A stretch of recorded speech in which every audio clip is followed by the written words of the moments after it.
Hello, millions of you at home. Welcome to MFL Weekly. I'm your main host, TheVikingTheRed, and beside me we have my co-host, Boost22, and it's wonderful to see you all tuning in tonight. Alright, so, we're going to talk about every single team and their positives and their negatives. Now, first off, there's going to be a lot of negatives to this team, the New York Dragons. What are you saying about this one, Boost? Well, there's a lot of new talent coming out from them. A lot of people who went to free agency for obvious reasons, of course, and they let go tons of their draft picks. I do believe they traded Henry Stickmin and Jeremy Brown II both to the LA Vikings, if I'm correct. We get on the transfers later in the show, right? Alright, stick to the format. I'm just saying. There's a reason most of their players weren't drafted, because they're shit. Alright? I'm gonna be blunt with you though. They are the worst team in the league. I can see no positives in their squad.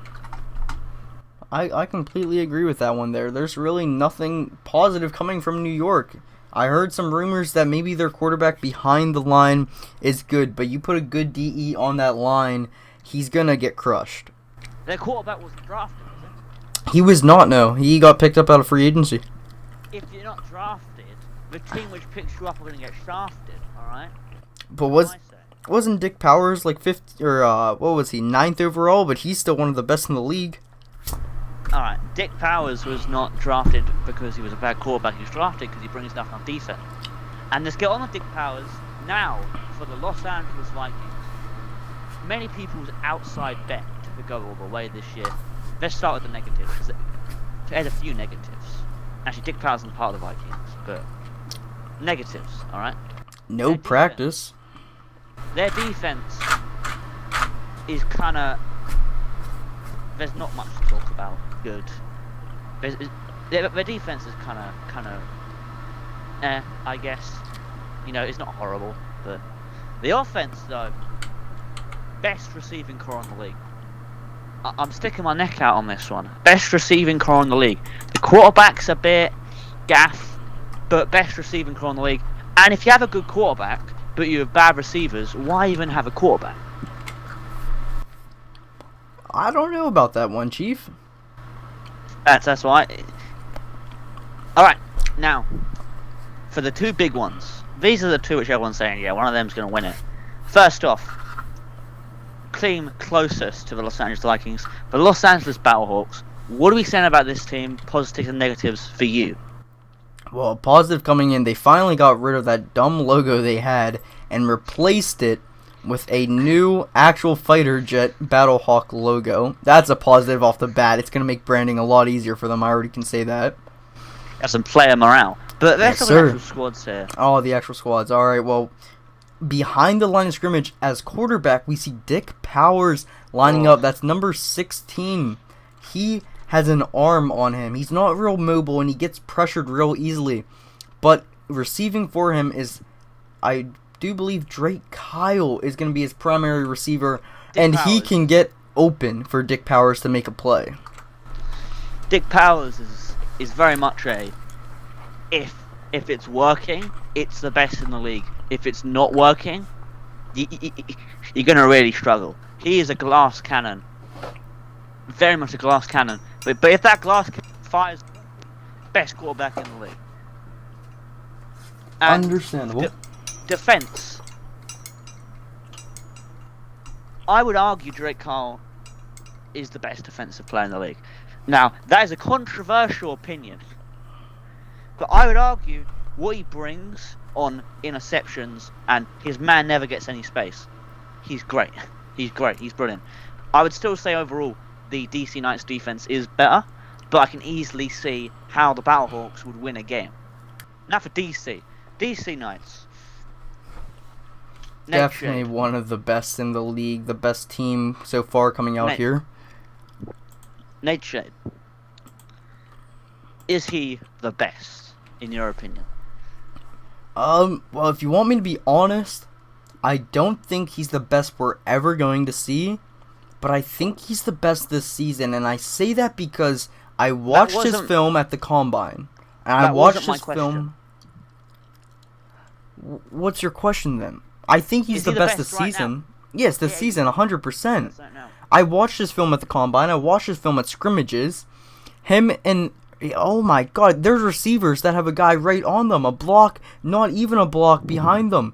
And he makes it work. He gets in the pocket. I don't know how he does it, but I saw at a scrimmage, he threw a 53-yard screen to Daniel Creel on the outside. I don't know what he's doing, but he is a great pocket passer. But he does struggle on the deep threat, I will say that. He is terrible when it comes to deep passes. I think he's made 1 completion for 6 in scrimmages, and it's just all around atrocious. All quarterbacks are kind of bad at deep passes. That's not really that much of a negative. Now, what are we saying? We're going on our predictions here. This is a given. 4th. Who's going to be the worst in the league? Let's say it together. 3, 2, 1. New York Dragons. Yeah. Yeah. If New York win a game, I will be shocked. I really do not see New York winning at all this season. They face DC twice, and then they face the Battlehawks and the Vikings. I don't see them coming out on top on any of those games. I know. And the thing is, they were looking better than the Vikings before the Vikings started getting some trade deals going and started making the team. You're right. Right. When the Vikings were still the Legend Paradise Dolphins, they were looking terrible. New ownership came in, the TheVikingTheRed bought them out, and now change it, yes, that is him, and change it to the Los Angeles Vikings and turn that team around. I have a lot of jobs because I'm in like millions of pounds of debt. Very. So it's unbelievable. So 3rd place. What are you saying for 3rd place is going to be a battle of the ages. That's where it comes down to. Either the Battlehawks or the Vikings. They are hometown rivals, and they play each other twice this season. It's really going to come down to who wins what. I'm going to put, obviously, they're both going to beat New York. That's a given. If one of them can beat the other twice, or one of them can beat DC, it's over. But in the long run, I'm going to have to give it to Dick Powers and Drake Kyle. Oh. Yeah, alright. I think I'm going to have to say the Vikings are going 3rd. And, DC obviously coming 1st. That's not because they're the best team by far, it's because they play New York twice. Yeah. It's There's really no competition in New York, that's for sure.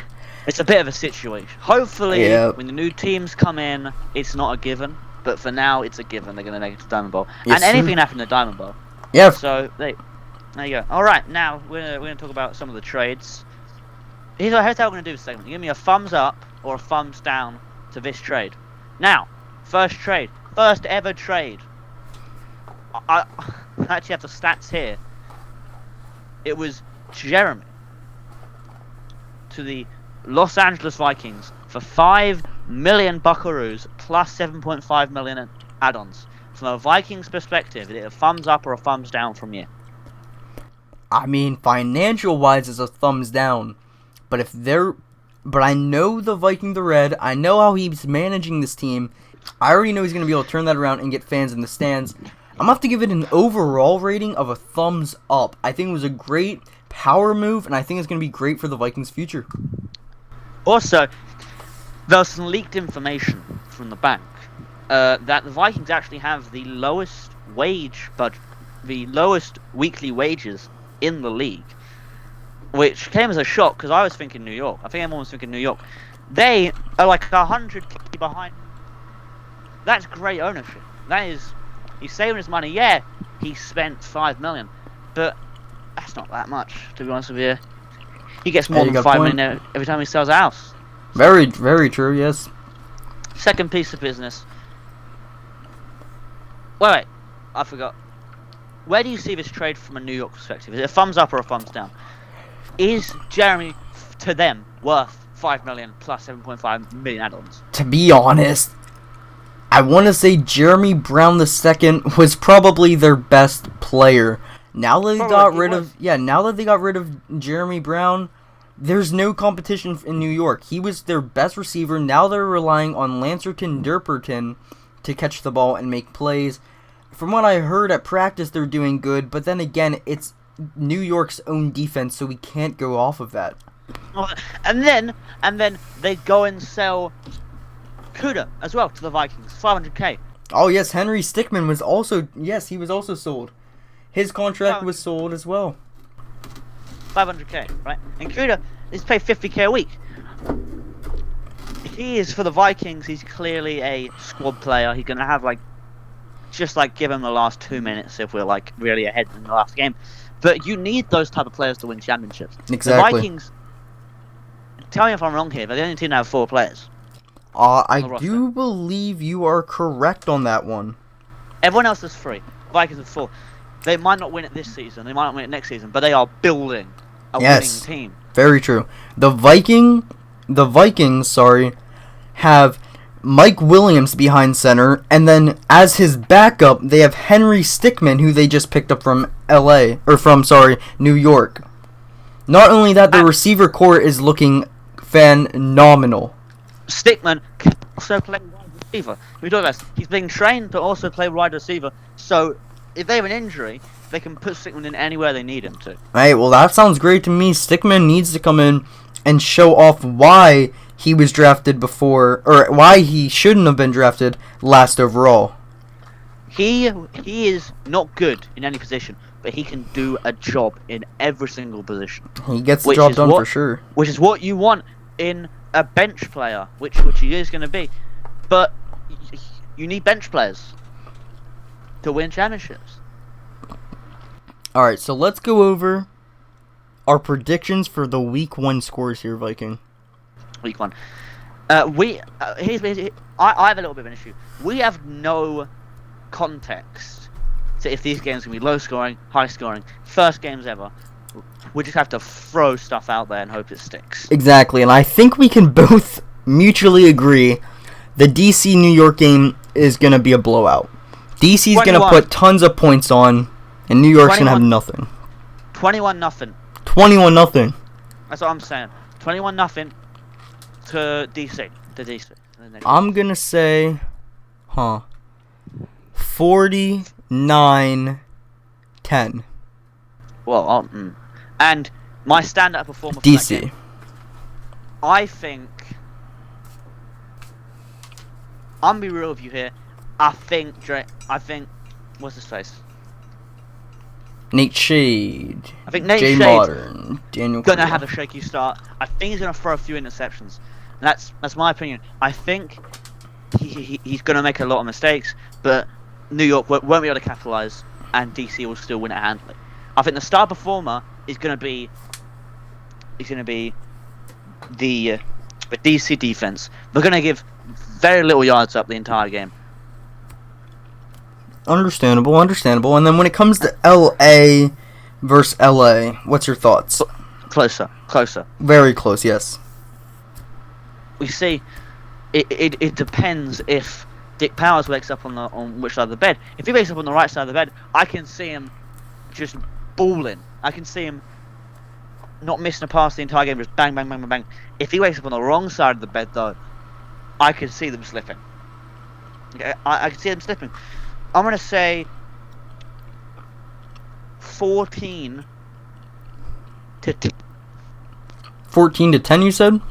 14 to 10.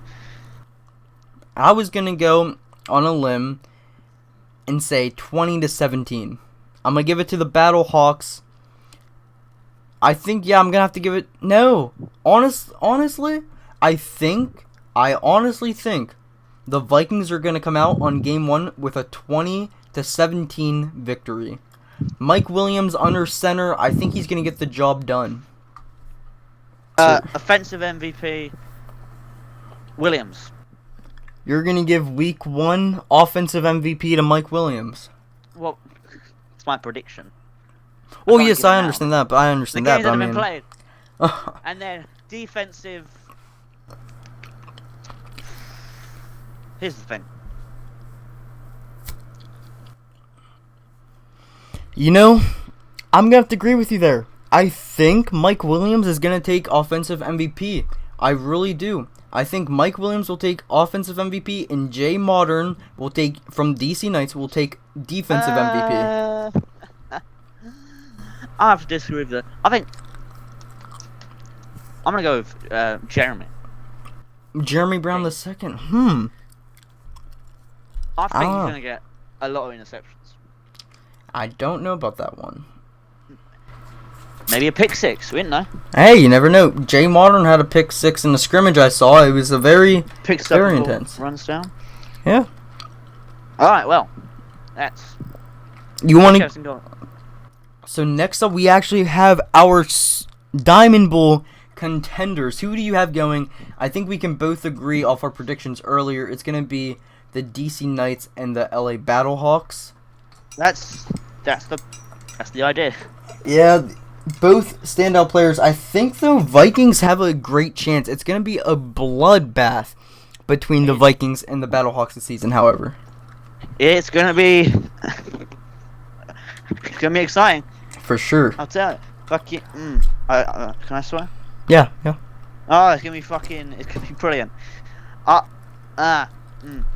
I think that's a coin flip. Yeah. Definitely. It really comes down to who comes out on top.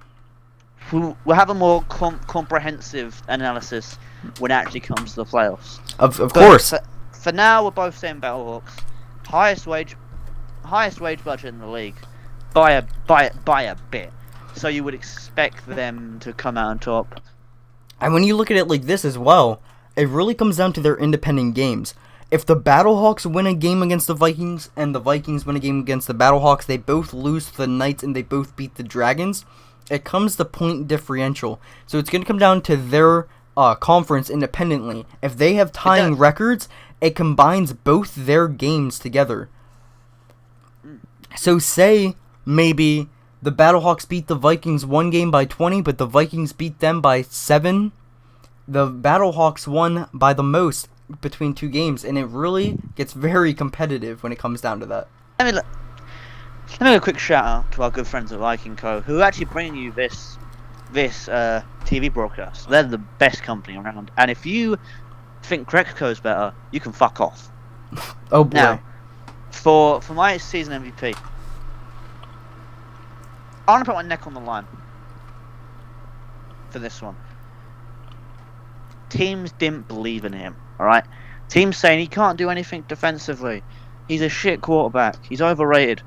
I think he's going to absorb the pressure. He's going to absorb all the criticism, and he's going to come out stronger.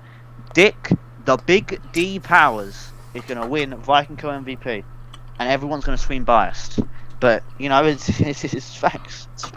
I was leaning towards Nate Shade because based off what we've seen, his stats will be impeccable. He's going to be the number 1. But I really think the most valuable player is going to come down to who came out here and did their job. I think Nate Shade, it's going to be a competition between Nate Shade and Mike Williams for MVP. I'm going to give it to Nate Shade, sorry. But I really do think Dick Powers has a shot at most underrated player of the season. I think you're overrating Mike Williams. I think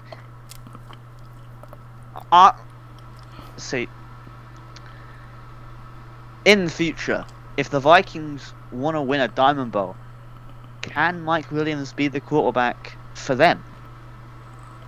I don't know. A lot of scouts and prospects say he's like a mini Nate Shade. Nate Shade and him have been spotted practicing together, running quarterback drills and such. So it really comes down to that. But if he's a mini Nate Shade, there's always going to be a guy better than him. There's only what? There's always going to be a guy better than him. Do you see the Los Angeles Vikings winning a Diamond Bowl with Williams at the helm? I honestly think if you give Williams a season or 2, he will be the number 1 quarterback, maybe the number 2 in this league. 3, okay. I'm gonna have to give MVP to Nate Shade this season, but I think your contender, Dick Powers, I think Dick Powers could still make most underrated player of the season. Alright. Well, we'll catch you after week 1, and hopefully you've watched all the games, and we'll give you some next week, some analysis of the games. We're going to overview our predictions, and We're gonna hopefully have some interviews. Maybe. We haven't figured those out yet, but we're gonna get them to you. See you later, my gamers. Have a great night, everybody. It's been the TheVikingTheRed and my co-host Boost22. See you cunts later. Yes. Alright, that was